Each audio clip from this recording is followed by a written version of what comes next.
ইসরায়েলে জার্মানি অস্ত্র বিক্রির উপর নিষেধাজ্ঞা দিতে আইসিজের অস্বীকৃতি। আন্তর্জাতিক বিচার আদালত আইসিজে ইসরায়েলে জার্মানি অস্ত্র বিক্রির উপর জরুরি পদক্ষেপ গ্রহণ করে রায় দিতে অস্বীকৃতি জানিয়েছে। তবে নিকারাগুয়ার দায়ের করা মামলাটি খারিজ করে দিতে জার্মানির অনুরোধও বাতিল করে দিয়েছে আদালত। আজ মঙ্গলবার আদালত 15 থেকে 1 ভোটে এ রায় দেয়। আইসিজের প্রিজাইডিং বিচারক নয়াব সালাম তার রায়ে বলেন, জরুরি ক্ষমতা ব্যবহার করে রায় দেওয়ার মতো পরিস্থিতি সৃষ্টি হয়নি।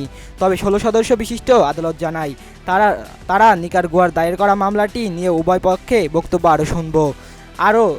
আরও এতে লেগে যেতে পারে অনেক মাস।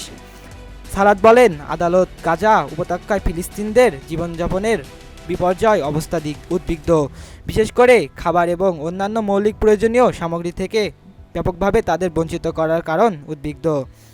তিনি আরও বলেন, শস্ত্র সংঘাতে জড়িত পদক্ষেপগুলোর কাছে অস্ত্র হস্তান্তর আন্তর্জাতিক বাধ্যবাধকতা সব দেশেরই মেনে চলা উচিত, কারণ এতে আন্তর্জাতিক আইন লঙ্ঘন করার সুযোগ থাকে।